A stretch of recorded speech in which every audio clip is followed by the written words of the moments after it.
Hello dear students, आपने कभी सोचा है कि केजरीवाल साहब जो कि मार्च से ही जेल में हैं, जो सुप्रीम कोर्ट के आदेश पर 10 मई को बाहर आए थे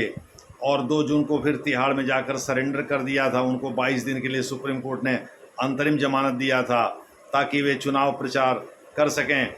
और उनको इस उद्देश्य से सुप्रीम कोर्ट ने बाहर निकाला था कि भाई ऐसा है कि वो अपने पार्टी के कन्वीनर हैं, तो पार्टी का पक्ष कमज़ोर ना हो चुनाव प्रचार के दौरान। लोकसभा चुनाव प्रचार की मैं बात कर रहा हूँ, तो इसलिए केजरीवाल साहब को बाहर कर दिया था। खैर, उसने ये भी कहा था कि यह नज़ीर नहीं बनेगा, यह दृष्टांत नहीं बनेगा अन्य लोगों के लिए। नहीं तो पता चला कि वो उधर एक पंजाब का खालिस्तान का जो है समर्थक है, वो इस समय असम के एक जेल में बंद है। और इसी प्रकार से और भी बहुत सारे लोग, जैसे हेमंत सोरेन का केस था, वहाँ के झारखंड के सीएम का, हालांकि अब उनको जमानत मिल गई है। उस समय इसी ग्राउंड के आधार पर वो भी सुप्रीम कोर्ट गए थे, लेकिन सुप्रीम कोर्ट ने उनके पिटीशन को यह कहकर खारिज कर दिया था कि केजरीवाल को एक विशेष स्थिति की वजह से बाहर किया गया, क्योंकि वो अपने पार्टी के कन्वीनर हैं, सर्वे सर्वा हैं, और उनके सभी बड़े नेता जेल में हैं। इसलिए वो चुनाव प्रचार में एक तरफा उनको नुकसान ना हो, उनको ये ना लगे कि भाई हमको अंदर कर दिया गया लोकसभा चुनाव के ऐन मौके पर, तो इस वजह से उनको अंतरिम जमानत दी गई है। खैर, जो भी है, अब वो तो बीते दिनों की बात हो गई। लेकिन केजरीवाल साहब विधानसभा में, जो दिल्ली का विधानसभा है, दिल्ली भले ही संघ राज्य है, लेकिन जिस तरह से फुल फ्लेजेड स्टेट के सदस्य, विधानसभा और विधान परिषद के सदस्य यानी विधानमंडल के सदस्य, चाहे वो एक सदन हो या 2 सदन हो, ठीक है, तो इस प्रकार से उसके सदस्य अनुच्छेद 194 के तहत विशेषाधिकारों का प्रयोग करते हैं, जिसमें सबसे प्रमुख विशेषाधिकार जो है, जो सदस्यों को मिला हुआ है, कलेक्टिव नहीं, सामूहिक नहीं, जो सदस्यों को मिला हुआ है, वो है वाक और अभिव्यक्ति की आज़ादी। यानी वो सदन के पटल पर जो कुछ भी कहते हैं, यानी हाउस के फ्लोर पर जो कुछ भी कहते हैं, उसके लिए उनको किसी कोर्ट में जिम्मेदार नहीं ठहराया जा सकता, ना कोई मुकदमा उनके खिलाफ दायर किया जा सकता है। ठीक वैसे जैसे अनुच्छेद 105 के अंतर्गत पार्लियामेंट के बोथ हाउसेज के फ्लोर पर कही गई बात को सदस्यों को छूट मिली हुई है इससे, यानी अगर वो कुछ उल्टा पलटा भी बोल दें तो भी उनके खिलाफ कोई मुकदमा दायर नहीं किया जा सकता। हालांकि जब ये व्यवस्था की गई थी, ये ब्रिटेन से ली गई व्यवस्था है,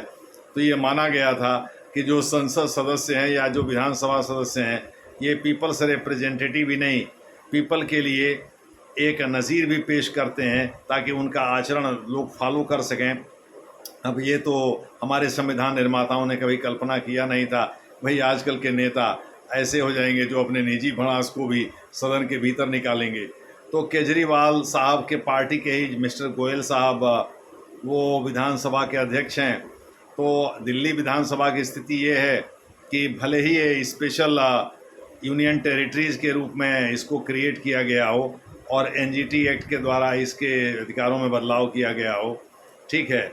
1951, 91, 92 के हिसाब से, लेकिन फिर भी इसको केवल 3 विषय को छोड़ करके, यानी public law and order, land और ये पुलिस, इन 3 को छोड़ करके शेष मामलों में इसको वही अधिकार प्राप्त हैं जो अन्य राज्यों को हैं। तो ऐसा नहीं है, विशेषाधिकार के मामले में इसकी स्थिति वही कमोवेश वही है जो कि अन्य राज्यों की है। हालांकि आम आदमी पार्टी एकमात्र क्षेत्रीय पार्टी है जो कि 2 राज्यों में काबिज है, दिल्ली और पंजाब। तो पंजाब तो फुल फ्लेजेड स्टेट है, वहाँ तो पुलिस भी पंजाब की ही है। दूसरे शब्दों में भगवंत मान वहाँ के सीएम हैं, जो कि केजरीवाल साहब के पपेट, यानी वो माने जाते हैं, कठपुतली माने जाते हैं, जो भी, यानी ये जो कहते हैं वही वो कहते हैं। तो क्यों नहीं केजरीवाल साहब नरेंद्र मोदी और अमित शाह को गिरफ्तार करवा देते हैं। आज हम इसी की चर्चा करने जा रहे हैं। एक्चुअली यह एक काल्पनिक विषय है, लेकिन बहुत प्रासंगिक है, बहुत अहम है, बच्चों को जानना चाहिए कि भाई ऐसा क्या है कि भाई जब केजरीवाल साहब और आम आदमी पार्टी, उनकी पार्टी हमेशा ये आरोप लगाती रहती है कि मोदी साहब और अमित शाह के इशारे पर ईडी और सीबीआई काम कर रहे हैं, ये बीजेपी के विभाग के रूप में काम कर रहे हैं, तो क्यों नहीं ये लोग जो है अपने पुलिस का प्रयोग करके और मोदी साहब को और अमित शाह जी को गिरफ्तार करवा देते हैं। आज का प्रश्न काल्पनिक है लेकिन प्रासंगिक है, इम्पॉर्टेंट है। बहुत सीधी सी बात है। केजरीवाल साहब जब जेल से बाहर थे, यानी जब उनको जेल की सज़ा नहीं हुई थी या जेल में नहीं भेजे गए थे ईडी के द्वारा, अब तो सीबीआई ने भी उनको गिरफ्तार कर लिया है तिहाड़ जा कर के, और अब तो मामला ईडी के मामले में सुप्रीम कोर्ट ने अंतरिम जमानत दे दिया है, लेकिन सीबीआई के मामले में अभी भी मामला चल रहा है और हाई कोर्ट ने अपने फैसले को सुरक्षित कर लिया है। देखते हैं आगे क्या होता है। खैर, जो भी है, कहने का जो तात्पर्य है वह यह है कि केजरीवाल साहब हमेशा विधानसभा के सत्र को स्थगित करवाते रहे हैं, यानी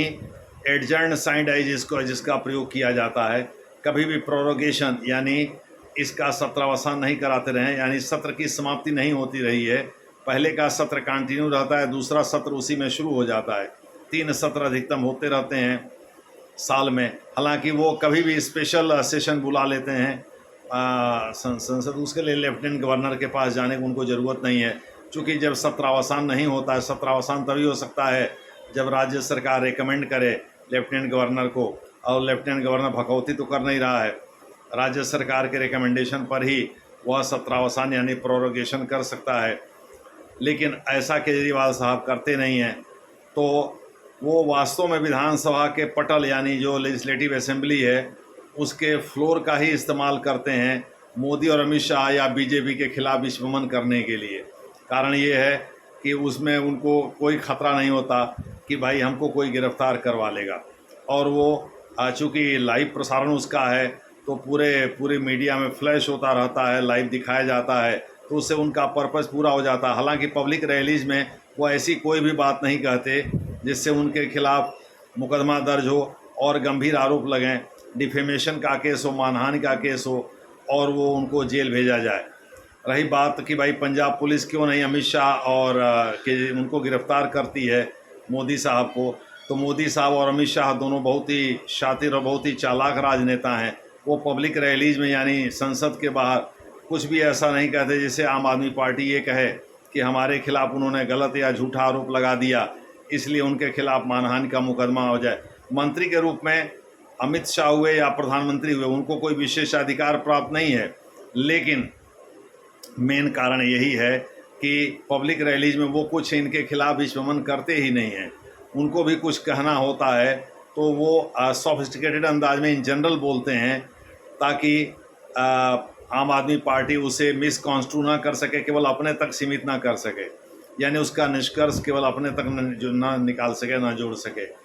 और दूसरी बात, अगर उनको कुछ कहना होता है तो इन जनरल वो सदन के पटल पर कहते हैं, खास करके लोकसभा में नरेंद्र मोदी जी जब बोलते हैं। हालांकि वहाँ भी वो ज़्यादातर कांग्रेस को ही आड़े हाथों लेते हैं, आम आदमी पार्टी को नहीं लेते हैं, क्योंकि उनको पता है भाई उनकी असली राइवल कांग्रेस ही है, वही रिवाइवल की कोशिश कर भी रही है।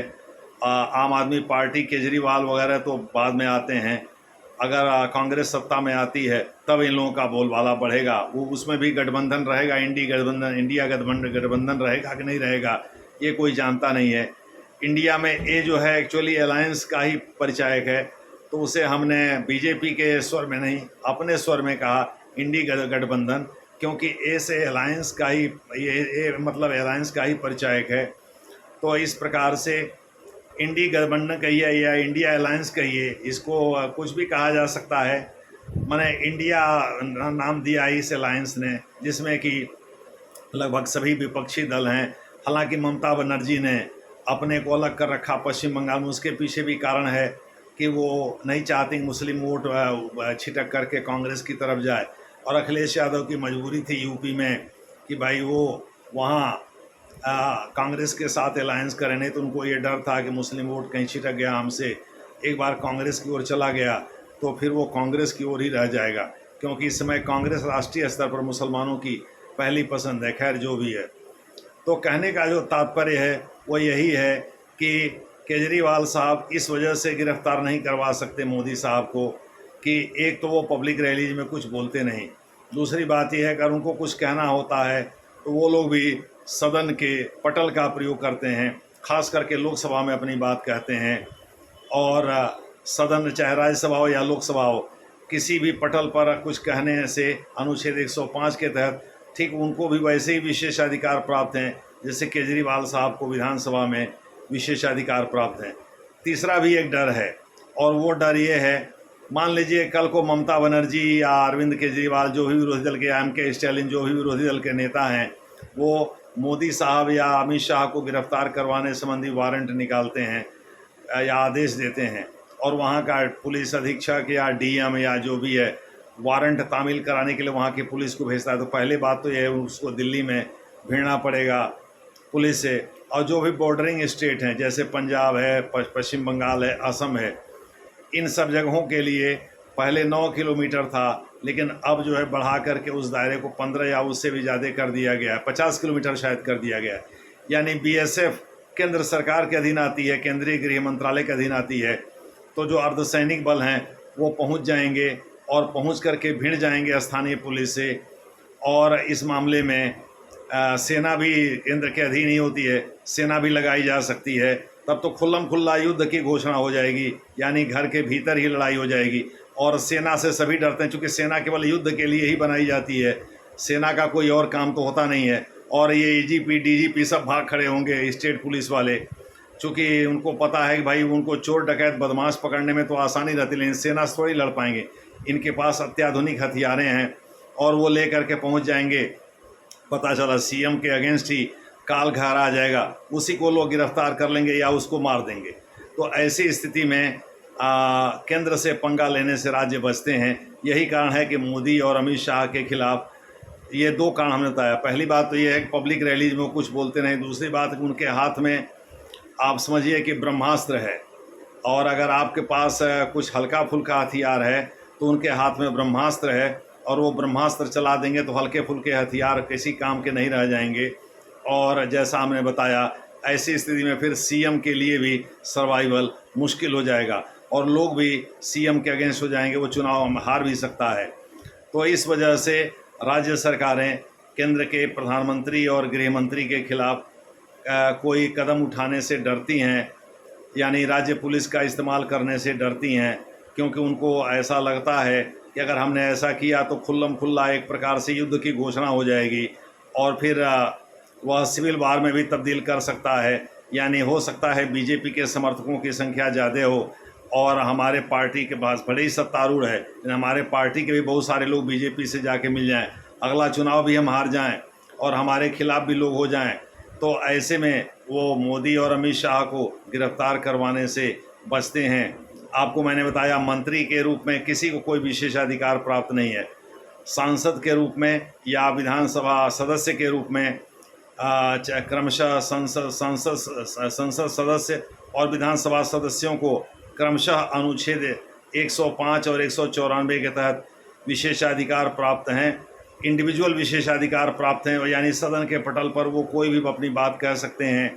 चाहे किसी खिलाफ हो, चाहे कुछ भी हो, लेकिन उसके खिलाफ कोई आपराधिक मुकदमा दायर नहीं किया जा सकता। यही आप लोगों को बताना था। यह एक काल्पनिक विषय है, वैसे ये पूछेगा नहीं, लेकिन फिर भी इस पर डिस्कशन ज़रूरी था। हमने इसमें बाइलिंगुअल की कोशिश नहीं किया कि अंग्रेज़ी में करावें फिर उसके बाद से हिंदी में करावें, ये आप लोगों को तय करना। इसमें अंग्रेज़ी के शब्द इस्तेमाल कर दिया है हमने, ये आप लोगों को तय करना है कि हम इसको किस नज़रिए से देखें। Thank you for watching this.